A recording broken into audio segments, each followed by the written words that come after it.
Administración de los sistemas productivos. Hola, en este video hablaremos sobre 7 herramientas de control estadístico. Herramientas de control estadístico. Las 7 herramientas tienen su origen en Japón, cuando Edward Deming a principios de los años 50 comenzó a inculcar a los japoneses los principios de análisis estadístico. El objetivo de estas herramientas y, en general, las técnicas estadísticas es el uso eficiente de la información. Existe unanimidad en la literatura relacionada con el control estadístico de calidad, que en las herramientas más importantes para el control estadístico de su proceso son las herramientas de calidad. Plantillas de inspección, diagrama de Pareto, diagrama de causa-efecto, gráficas de control, diagramas de flujo, histogramas y diagramas de depresión, los cuales veremos a continuación. El diagrama de Ishikawa, también llamado diagrama de cola de pescado, diagrama de causa-efecto, diagrama de Grandal o diagrama causal. El diagrama de Ishikawa es un diagrama que por su estructura ha venido a llamarse también diagrama de espina de pez. ¿Por qué se llama así? Bueno, porque consiste en una representación gráfica sencilla en la que puede verse de manera relacional una especie de espina central, que es una línea en el plano horizontal representando el problema a analizar, que se describe a su derecha. Es una de las herramientas surgidas a lo largo del siglo XX en ámbitos de la industria y posteriormente en el de los servicios. ¿Para qué? Para poder facilitar el análisis de los procesos y de las soluciones de estas. ¿En qué esferas? En las esferas de calidad de los procesos productivos y servicios. Pero, ¿quién fue el que lo creó? Fue un japonés licenciado en química llamado Kaoru Ishikawa en el año de 1943. La elaboración de diagramas visuales, como es el caso del diagrama de espina de pez, nos ayuda a procesar, organizar y priorizar nueva información de manera que podamos integrarla fácilmente en nuestra base de conocimientos previos. Como podemos ver en la imagen, nosotros tenemos un diagrama de espina de pez. Aquí podemos dividir las causas que tenemos del problema en causas mayores y en causas menores. Las causas mayores son las que van a tener mayor relevancia, mientras que las causas menores nos van a poder determinar y nos van a poder guiar hacia cuáles son o hacia cuáles podrían ser las posibles soluciones para nuestro problema, para poder así nosotros poder optimizar un proceso, poder mejorar o poder darle solución a algún problema en cualquier ámbito de la empresa o de la institución, desde accidentes laborales, así como dentro de un proceso. En el caso de los procesos, nuestra espina de pez tendría que tener entradas del proceso, así como salidas y sus determinadas retroalimentaciones del subsistema de control. Bien, las aplicaciones de este diagrama son muy variadas. Solamente mencionaré 6. Número 1. Identificar las causas verdaderas y no solamente sus síntomas de una determinada situación, sino además agruparlas por categoría. 2. Resumir todas aquellas relaciones entre las causas y los efectos de un proceso. 3. Promover la mejora de los procesos. 4. Consolidar aquellas ideas de los miembros del equipo sobre determinada actividad relacionada con la calidad y el proceso. 5. Favorecer también el pensamiento del equipo, lo que conllevará a una mayor aportación de ideas. Y 6. Obtener una visión más global y estructurada de una determinada situación, ya que se ha realizado una identificación conjunto de factores básicos. Soy Adrián Villalobos y ahora les vamos a presentar la gráfica de control. La gráfica de control creada por Walter Andrew Stewart en 1920 también es conocido como diagrama de Stewart, carta de control o diagrama de comportamiento de proceso, la cual es una de las herramientas de la calidad definidas por Ishikawa. En esta gráfica nosotros vamos a poder controlar y verificar las variaciones que tiene un proceso a lo largo del tiempo y con esto establecer tendencias para poder controlar, prevenir errores y tener una mejora continua en nuestro proceso de producción. Antes de realizar nuestra gráfica de control, tenemos que conceptualizar ciertas definiciones para poder tener una mejor aplicación de nuestra gráfica de control. Primero, la causa asignable. La causa asignable se refiere a si conseguimos hallar una causa concreta o que ocasiona una variación excesiva y obedece a una situación específica. En cambio, la causa aleatoria es cuando no conseguimos hallar una explicación concreta a una variación, o si la variación fue ocasionada por un evento sin importancia que no se volverá a repetir. El límite superior de control es el valor más grande aceptado por el proceso, en español con las siglas LSC. Límite inferior de control es totalmente opuesto al superior, es decir, el valor más pequeño, con sus siglas LIC. Y, por último, el límite central de control, con las siglas LSC, es la línea central del gráfico. Entre más cerca estén los puntos a esta línea, más estable es el proceso. Los tipos de gráficos de control. Hay dos tipos de gráficos de control. La de control por variables, el cual vamos a medir características de la calidad continuas, como puede ser el peso, la medida, la temperatura, la humedad, etc. En este caso vamos a encontrar gráficos basados en la tendencia central, que es representada con la letra X, en el rango con la R, o XR, que es una combinación de ambos gráficos. Y la gráfica de control por atributos. En este vamos a obtener datos sobre características de la calidad que son de variables discretas. Y tenemos 4 tipos de gráficos. El gráfico P, que es el porcentaje de efectos por muestra. Gráfico NP, que es el número de unidades defectuosas en una muestra. El gráfico C, que es el número de defectos por unidad de producción durante un periodo de muestreo. Y el gráfico U, que es similar a la P, pero parte del gráfico C, en el que medimos el porcentaje de defectos en unidad durante un periodo de muestreo. Pasos para armar la gráfica de control. Como paso 1, tenemos que determinar cuál es el proceso a trabajar y cuál es la característica de calidad que vamos a medir y a controlar. Como hablamos con anterioridad, puede ser el peso, longitud, número de defectos, volumen. Después, tenemos que saber qué tipo de datos vamos a recolectar para definir el tipo de gráfico de control que vamos a usar.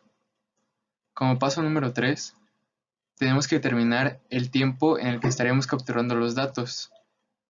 Y con base a esto, definir el tipo de gráfico que vamos a trazar.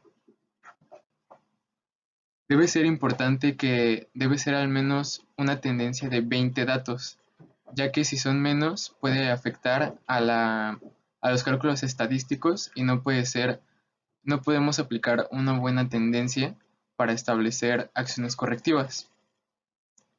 Como paso número 4 vamos a recopilar los datos y como paso número 5 determinar la línea central y límite de control superior e inferior. Y por último vamos a representar esos datos que recopilamos en una gráfica. La interpretación es el paso más importante en el gráfico de control, ya que gracias a los comportamientos, patrones y tendencias en los datos representados, podemos aplicar una acción correctiva que nos dé un eficaz control del proceso de producción y una mejora continua. En la imagen que les pusimos, podemos observar que del dato 4 al 9 hay una tendencia ascendente, la cual nos quiere decir que algo en el proceso de producción está saliendo mal y no se está corrigiendo. Pero del 9 al 11 podemos observar una tendencia decreciente, lo cual podemos interpretar que algo hubo en el proceso de producción que corrigió esa tendencia ascendente anterior. Pero luego nos encontramos que del punto 12 tenemos un punto que está fuera de nuestro límite de control superior, lo cual nos dice que está fuera de nuestros límites que nosotros estamos poniendo en el proceso. Y es una alerta roja a la cual tenemos que hacerle caso y tenemos que tratar de corregir, encontrar y prevenir cualquier cosa que esté pasando en nuestro proceso de producción. Y podemos observar que se hizo. En el punto 13 volvió a la tendencia en la que estaba, pero después se mantiene una tendencia a la alta, la cual no vuelve a bajar a nuestra línea de tendencia central. lo cual podemos interpretar que algo está pasando en ese proceso de producción. Hubo algo que detonó un punto fuera de los límites de control, se corrigió, pero no se hizo de buena manera. Entonces es importante estudiar qué está pasando en ese proceso de producción, cómo podemos corregirlo, prevenirlo, para en los próximos muestreos obtener tendencias que vayan a la baja. Lo más factible es que estén dentro de la línea de tendencia central y entre el límite de control inferior.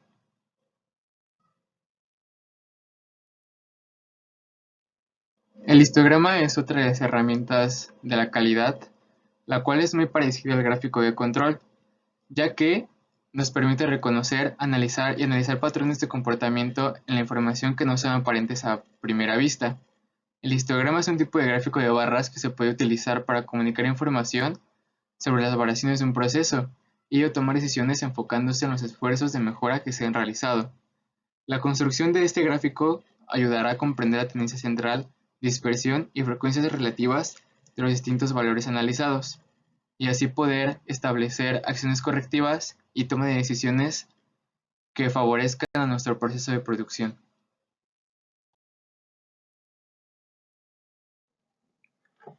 Diagrama de flujo. El diagrama de flujo es una de las 7 herramientas de la calidad. Es una herramienta utilizada para representar las secuencias de las actividades de un proceso. Muestra el comienzo del proceso, los puntos de decisión y el final del mismo. Nos va a proporcionar una visualización del funcionamiento del proceso, volviendo a la descripción más intuitiva y analítica. Esta herramienta también nos ayuda a expresar el flujo de la información, los materiales, las derivaciones del proceso y el número de pasos. El diagrama de flujo tiene como objetivo principal asegurar la calidad y aumentar la productividad del equipo.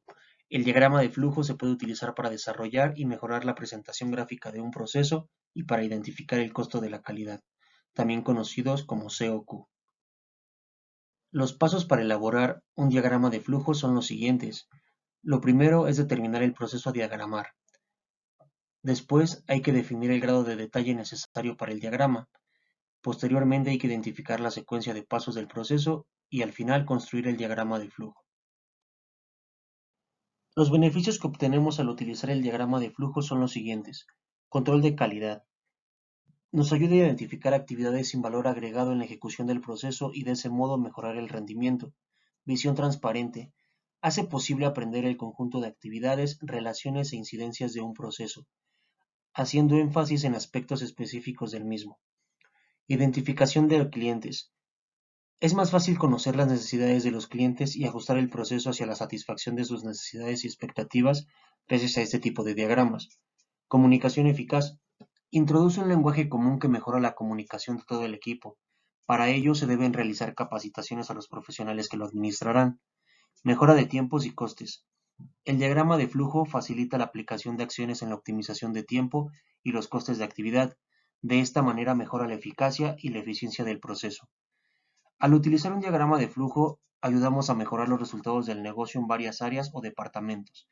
Es una herramienta genérica que puede adaptarse para una amplia variedad de propósitos y para describir varios procesos, como un proceso de fabricación, un proceso de administración o de servicio o un plan de proyecto.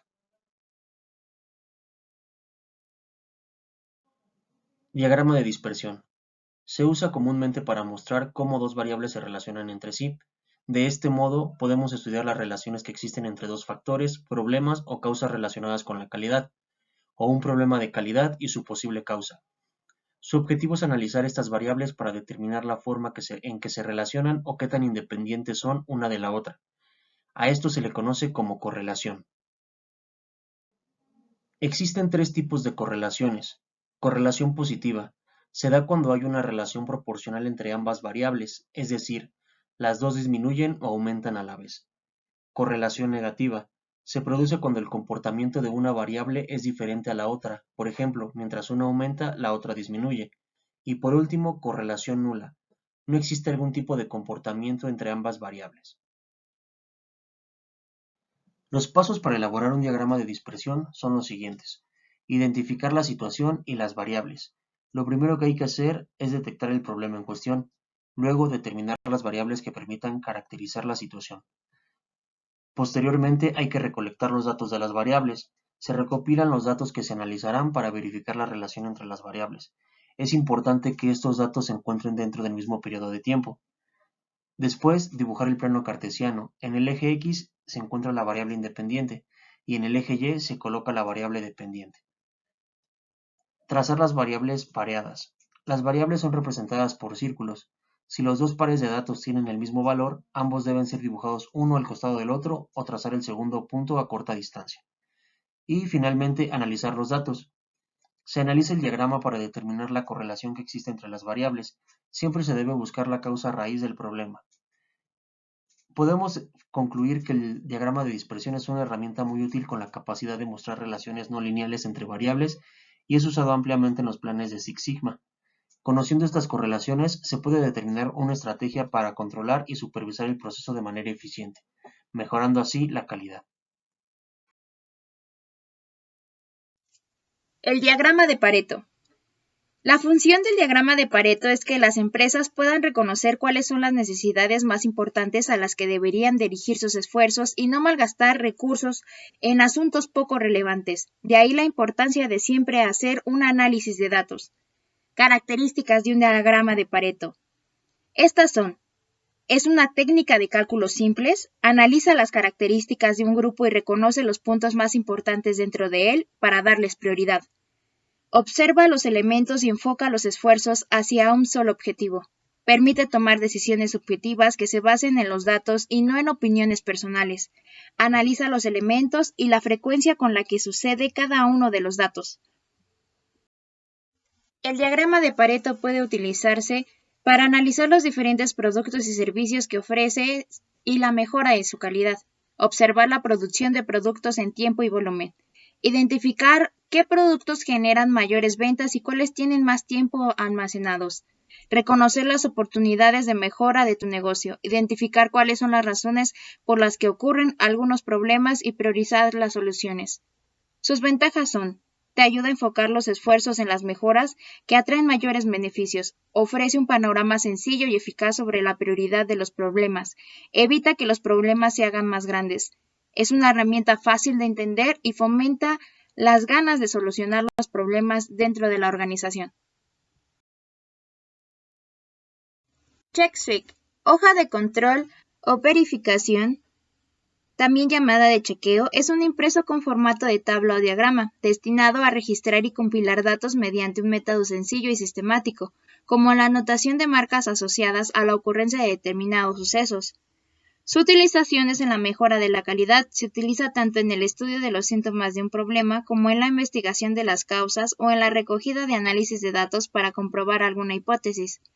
Karo Ikasawa identificó 5 usos para las hojas de control. Estas pueden utilizarse para comprobar la forma de la distribución de probabilidad de un proceso, cuantificar defectos por tipo, cuantificar defectos por ubicación, cuantificar defectos por causa, puede ser maquinaria o trabajador, realizar un seguimiento de la finalización de los pasos en un procedimiento de varios pasos, como si fuera una checklist. La hoja de verificación debe ser visualmente fácil y debe permitir observar la información de manera sencilla para hacer un primer análisis que permita apreciar la magnitud y localización de los problemas principales. Cada área de la empresa podría diseñar sus formatos de registro de tal forma que ayude a entender la mejora de la regularidad estadística de los problemas que tienen. Ventajas de esta. Proporciona datos fáciles de comprender. Los datos son obtenidos mediante un proceso simple y eficiente que pueden ser aplicado a cualquier área de la organización. Reflejan rápidamente las tendencias y patrones subyacentes en los datos. Se logró comprender que estas 7 herramientas se utilizan dentro de cualquier proceso productivo, ya que les han favorecido dentro de las circunstancias de mejoramiento o perfeccionamiento dentro de la calidad. Por lo tanto, todas estas herramientas buscan implementar una renovada instrucción hacia las operaciones o encargados del proceso productivo, y que además todos los miembros colaboren de buena manera para que se pueda llevar a cabo en equipo y, lo más importante, proyectar a corto y largo plazo una buena calidad.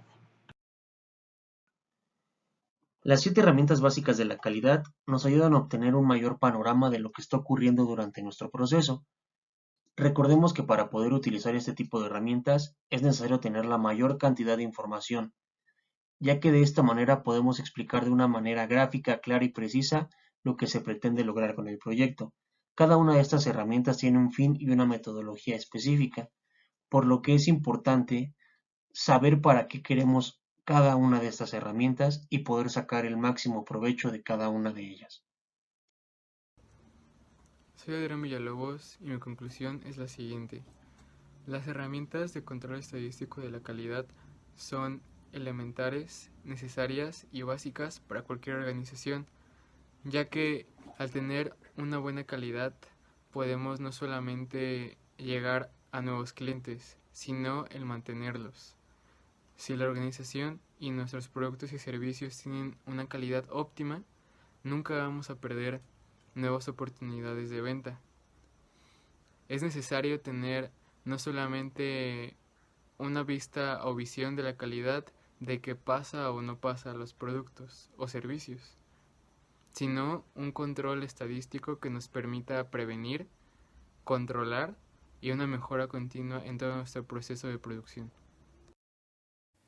Con la elaboración de este video concluyo que la elaboración de gráficas del flujo del proceso nos ayudará a saber qué es lo que se hace dentro de la empresa u organización. Las gráficas, con qué frecuencia es que se hace. Los histogramas nos dan una visión gráfica de la variación. El análisis de Pareto nos ayuda a clasificar y priorizar los problemas que hay que resolver. El análisis de causa y efecto, lo que ocasiona estos procesos y estos problemas. Los diagramas de dispersión, la definición de las relaciones y las gráficas de control nos ayudan a la medición y control de la variación. Además de concluir que estos 7 pasos no son variables dentro de cualquier organización o empresa, nos ayudan siempre a la mejora continua de la calidad.